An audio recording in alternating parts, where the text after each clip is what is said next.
खुलुमबाय बड'लेण्ड खौरांनि गासै नायगिरि नोंथांमोनखौ बरायबाय बाक्सा गेलबेजानिफ्राय फोसावजानाय बड'लेण्ड खौरांनि रादाबखौ फरायदों आं रमेन बर'आ दिनैनि गाहाय रादाबफोराव दङ CRPFनि 129 BN बेटेलियन गायसनथि सानजों लोब्बा लाखिनानै रुपाथि मायथाइखौ गाजा गोमजायै खुंफुंदों क'क्राझार जिल्लानि जिल्ला मावखुलियाव BPF हानजानि बिजाथि मानगोनां श्रीमती प्रमिला रानी ब्रह्मनि नमिनेशन लाइखौ जिल्ला बेंगिरिनि आखायाव गथायनानै होबाय UPPL राजखान्थि दोलोआ क'क्राझार जिल्ला मावख'आव नमिनेशन बिलाइखौ गथायबाय 5 नं लकसभा क'क्राझार बियाबनिफ्राय कंग्रेस राजखान्थि दोलोआबो नमिनेशन लाइखौ गथायबाय सम्पापति बर' आफादनिफ्राय दिहुनजानाय 2019 मायथाइनि सनानि माला बर' हारिमु सावथुननि शुटिंआ सोलिगासिनो दङ चिरां जिल्लानि रनसाय थामाव बाक्सा जिल्ला रुपुहि खुंगिरि गामियाव UPPL राजखान्थि हानजाया बिसायख'थि जथुमा खालामदों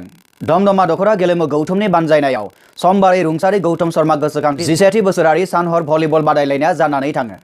बर'मायाव BPF हानजानि बिसायख'थियारि बोसावदिंदों खैराबारि बिया बाथौ गौथुमनि बानजायनायाव 2018-2019 बोसोरनि फानजामुथि बायदियै जालुकबारि गामियाव सानसेनि हाबाफारि लानानै सावरायमेल खुंनाय जायो चिरां रुनिखाता हेंगेरापारायाव बार अखा बैसागो बोथोरखौ मोजाङै बरायनो थाखाय गासै गांगुमाखा गामिनि आर'ज हानजाया नखर नखर दावबायना रायसनदों नोंथाङा नायगासिनो दङ बड'लेण्ड खौरां दानिया फैदो आबुं रादाबाव CRPFनि 129 BN बेटेलियन गायसनथि सानजों लोब्बा लाखिनानै रुपाथि मायथाइखौ गाजा गोमजायै खुंफुंदों क'क्राझार जिल्लानि सिङाव बडगावआव थानाय 129 BN बेटेलियन CRPF केम्पआव गायसनथि सानजों लोब्बा लाखिनानै समबार मोनाबिलिनि 6 रिंगानिफ्राय सिलभार जुबिली सेलेब्रेशन हारिमु बिलिफांखौ गाजा गोमजायै खुंफुंनाय जायो बे हारिमु बिलिफांखौ CRPFनि आइजि मानगोनां प्रकाश डी बिथाङा गाहाय आलासि महरै नुजाथियो आरो बिथांनि आखाइजों आलारि बाथिखौ फोजोंनानै हाबाफारिखौ बेखेवनाय जायो बे 129 बेटेलियन CRPFनि गायसनथि सान लोगोसे सिलभार जुबिली हारिमु बिलिफां हाबाफारियाव माननि आलासि महरै सालाकाथि केम्पनि CIDFनि कमान्डेन्ट अफिसार हिमन्त कुमार ब्रह्म 7 APBNनि कमान्डेन्ट अफिसार MM बर' SSBनि कमान्डेन्ट अफिसार राजेन्द्र सिंह अनुराग अगरवाला बिथांमोना IGP SP राजेन सिंह आरो एडिशनेल SP ताबुराम पेगुमोना नुजाथि फैयो बडगावआव थानाय CRP केम्पनि 129 बेटेलियन CRPFनि गायसनथि सानजों लोब्बा लाखिनानै 129 CRPF कम्पानिया 25 बोसोर 25 बोसोराव आगान सुरबाय आरो बे बेटेलियनखौ थांनाय 1993 मायथाइनि 1 एप्रिलाव मिरु रिजार्भ पुलिस बल एबा CRPFनि 129 बेटेलियनखौ गायसननाय जादोंमोन होननानै CRPFनि कमान्डेन्ट E रमेशआ बेखेव बिबुंथिनि गेजेरजों फोरमायनानै होयो बे बोसोरनि CRPF रैखाथि हानजानि सिङाव दानानै होजानाय 129 बेटेलियन कम्पानिफोरनि गेजेराव सार्ली कम्पानियानो साबसिन कम्पानि महरै सायख'जायो आरो बेनि बान्थाखौ आइजि प्रकाश डी बिथांनि आखाइजोंनो गथायनाय जायो बे गायसनथि सानजों लोब्बा लाखिनानै CRPFनि सिङाव दाजानाय 129 बेटेलियननि सिलभार जुबलियाव गुबुन गुबुन डिपार्टमेन्ट आरो गुबुन गुबुन जायगानिफ्राय देंखोगिरि आरो मोसाखावरि बिथांमोना स्टेज पारफर्मेन्स खालामफैनायनि गेजेरजों हारिमु बिलिफाङा गाजा गोमजायै खुंफुंलांजायो लोगोसे चक्रधर बिथांजों दैदेनजानाय बागुरुम्बा दामगिरि देंखोगिरि आरो मोसाखावरि बिथांमोनखौ मोजां मोननानै गाहाय आलासिजों लोगोसे माननि आलासि बिथांमोना बिसोरनो फारियै मान बावो बे हाबाफारिजोंनो लोब्बा लाखिनानै CRPFनि आइजि साहाब बिथाङा खौरांगिरिफोरजों मोगा-मोगि जानाय समाव फोरमायोदि बे सिलभार जुबली सानखौ फालिनो मोननानै गोजोननाय मोन्दों होननानै लोगोसे बडगावआव थानाय CRPFनि कमान्डेन्ट अफिसार बिथाङाबो खौरांगिरिफोरनि सिगाङाव फोरमायोदि थारैनो CRPF 129 BN जानानै गोजोननाय मोन्दों आरो बारलांनाय जायखिजाया समावनो ओनसोलनि सुबुंफोरजों गोरोबनानै थाबोदों आरो माखासे अलखदफोरनिफ्राय भारत हादरनि थागिबि सुबुंफोरखौ रैखा खालामबोदों आरो इयुनावबो रैखा खालामलांबाय थागोन होननानै बिथाङा बुंथियो क'क्राझारनिफ्राय बिनन्जय नार्जारिनि रिपर्ट बड'लेण्ड खौरां क'क्राझार जिल्लानि जिल्ला मावखुलियाव BPF हानजानि बिजाथि मानगोनां श्रीमती प्रमिला रानी ब्रह्मनि नमिनेशन लाइखौ जिल्ला बेंगिरिनि आखायाव गथायनानै होबाय क'क्राझार जिल्लानि जिल्ला मावख'आव मंगलबार फुंनि 11 रिंगायाव फैगौ 23 एप्रिलाव जानो गोनां 17थि लकसभा बिसायख'थि 5 नं क'क्राझार बियाबनिफ्राय BPF दोलोनि जानानै गेलेनो गोनां मानगोनां श्रीमती प्रमिला रानी ब्रह्मनि नमिनेशन लाइखौ मंगलबार फुंनि 11 रिंगायाव क'क्राझार जिल्ला बेंगिरि मानगोनां PP माथुरनि आखायाव गथायनानै होयो बे नमिनेशन लाइ गथायनाय हाबाफारिजों लोब्बा लाखिनानै BTCनि गाहाय दैदेनगिरि मानगोनां हाग्रामा महिलारि बिथाङा फोरमायोदि बिथांमोना जटिसिनियाव मोजां समखौ नायखांनानैसो शुभ समाव नमिनेशन लाइखौ गथायदों आरो बिथांमोननि देरहासारनाया रोखा होननानै फोरमायो लोगोसे बिजाथि मानगोनां श्रीमती प्रमिला रानी ब्रह्मआबो फोरमायोदि रायजोनि अनसायनायाव देरहागोन होननानै मिजिंथिदों लोगोसे नमिनेशन गथायनानै गोसोआव मोजां मोनदों होननानै बिथाङा फोरमायबावो क'क्राझारनिफ्राय बिनन्जय नार्जारिनि रिपर्ट बड'लेण्ड खौरां नोंथाङा नायगासिनो दङ बड'लेण्ड खौरां UPPLनि राजखान्थि दोलोआ क'क्राझार जिल्ला मावख'आव नमिनेशन बिलाइखौ गथायबाय बड'लेण्ड सोमावसारग्रा हानजाजों थामहिनबा एबसु एनडिएफबिपि पिजेएससिबिएम आफाद गौथुमजों हेफाजाब होजानाय फैगौ 23 एप्रिलाव जानो गोनां 17थि लकसभा बिसायख'थियाव 5 नं लकसभा क'क्राझार बियाबनिफ्राय इउपिपिएलनि राजखान्थि दोलोनि बिजाथि जानानै गेलेगोन मानगोनां इउजि ब्रह्म बिथाङा। गेलेनो गोनां मानगोनां इउजि ब्रह्म बिथाङा नमिनेशन लाइखौ बुधबार बारायनि 1:20 रिंगायाव क'क्राझार जिल्लानि मावख'आव जिल्ला बेंगिरि मानगोनां पिपि माथुरनि आखायाव नमिनेशन लाइखौ गथायनायजों लोगोसे समायखिराबो लायो।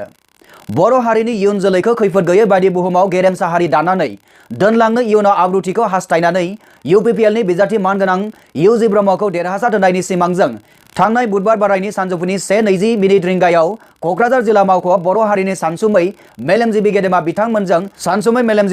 बिथांमोनजों लोगोसे बर' रायजो राजा आइ आफा बिदा फंबाय बिब' बिनानाव गासै हेफाजाबजों लोगोसे लोब लोब नुजाथि फैनायाव नमिनेशन लाइखौ गथायनाय हाबाफारिया गाजा गोमजायै जानानै थाङो।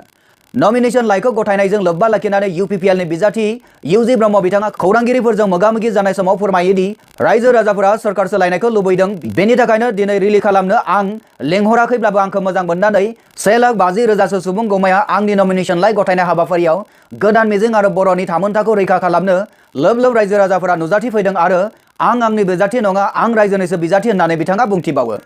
बे बाराव बिथांनि देरहासारनाया रोखा होननानै बुंथिबावो ब्रह्म बिथाङा। क'क्राझारनिफ्राय बिनन्जय नार्जारिनि रिपर्ट, बड'लेण्ड खौरां।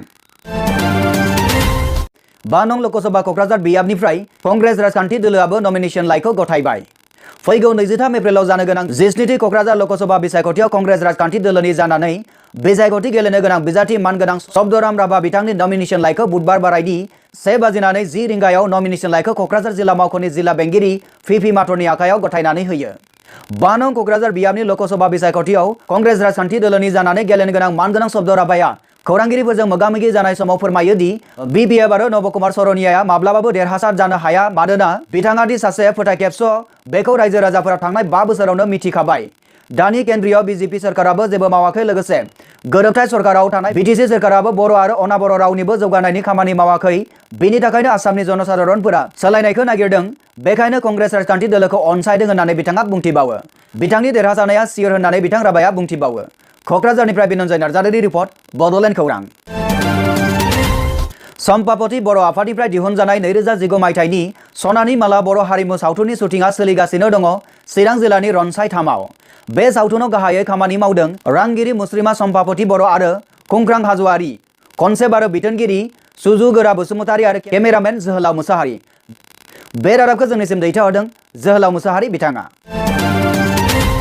बाक्सा जिल्ला रुपहि खुंगिरि गामियाव इउपिपिएल राजखान्थि हान्जाया बिसायख'थि जथुमा खालामदों। बे हाबाफारियाव सेन्ट्रेल इउपिपिएल लाइमोन हान्जानि गाहाय नेहाथारि बिउटि बसुमतारि बिथांजोआ गाहाय आलासि महरै नुजाथि फैनानै फैबाय थानाय 5 नं क'क्राझार लकसभा बियाबाव मानगोनां उरखाव गोरा ब्रह्म बिथांखौ आलादा बड'लेण्ड रायजोनि सार्थआव आरो हारि माहारिनि जौगानायाव खामानि मावहैनो हानायनि थाखाय देरहासार खालामनांगौ होननानै खुंग्रि गामिनि आइजोफोरनि सिगाङाव फोरमायनानै होबोयो। रुपहिनिफ्राय खौरांगिरि मनिल दैमारिनि रिपर्ट, बड'लेण्ड खौरां। खैराबारि बियाब बाथौ गौथुमनि बानजायनायाव 2018-2019 बोसोरनि फानजामुथि बायदियै जालुकबारि गामियाव सानसेनि हाबाफारि लानानै सावरायमेल खुंनाय जायो। हाबाफारियाव गाहाय आलासि हिसाबै खैराबारि एबसुनि गाहाय आफादगिरि मुस्रि धनन्जय रामसियारि आरो खैराबारि बियाब बाथौ गौथुमनि गाहाय नेहाथारि मुस्रि मनमिल बर' बिथांमोना बाहागो लाफैयो। बे हाबाफारिया गाजा गोमजायै जानानै थाङो। दमदमा दख'रा गेलेमु गौथुमनि बानजायनायाव समबारै रुंसारि गौतम शर्मा गोसोखांथि 17थि बोसोरारि सान हर भलिबल बादायलायनाया जानानै थाङो। खुंजानाय प्राइज मानि लोगोसे ट्रफी भलिबल बादायलायनायाव टंला भलिबल हानजा, उदालगुरि भेरगाव भलिबल हानजा, गुवाहाटी भलिबल हानजा, पाठशाला बजालि भलिबल हानजा, दमदमा गेलेमु हानजाफोरा बाहागो लायो। मख'नो गोनांदि दमदमा फार्स्ट गेटआव मोनफ्रोमबो बोसोराव हर सान भलिबल गेलेनाय बादायलायनायखौ खुंबोबाय थानाय जादों। बरमायाव बिपिएफ हानजानि बिसायख'थियारि फोसावदिं। नबकुमार सरनियाया क'क्राझार लकसभा बियाबाव अबर' होननानै फोसावदिंनानै आबेगारियै भट मोननानै संसदआव देरहानो हादोंमोन। नाथाय रायजोनो जायफोरखौ खोथा होदोंमोन बैफोरनि मोनसेबो जेंनाखौ संसदआव दैखांनो हायाखै। भटनि राजखान्थि गेलेनानै रायजोफोरखौ गुबुन लामाजों दैदेनलांबोगासिनो दङ। मैया बरमा बियाबनि सिङाव थानाय जारिपारा गामियाव बिपिएफ हानजानि बिसायख'थियारि मेलाव बिबुंथि लाखिनानै बेबायदि बुंथियो गावखुंगायारि बियाबनि एमसिएलए फलिन्द्र बसुमतारि बिथाङा। बे मेलावनो बिबुंथि लाखियो 62 नं बरमा विधानसभा बियाबनि एमएलए मनेश्वर ब्रह्म, बरमा विधानसभा बियाबनि बिसायख'थि आफादनि आफादगिरि रमेश चन्द्र दास, मिरु बिपिएफ हानजानि सोद्रोमा धीरेन सैनारि, सतान बसुमतारि बिथांमोना। बिसायख'थियारि मेलनि आफादखौ सामलायो जायगायारि समाज सिबियारि बैश्यराम ब्रह्म बिथाङा। मेलाव गोबां रायजो राजाफोरा बाहागो लाफैयो होननानै खौरां मोननाय जादों।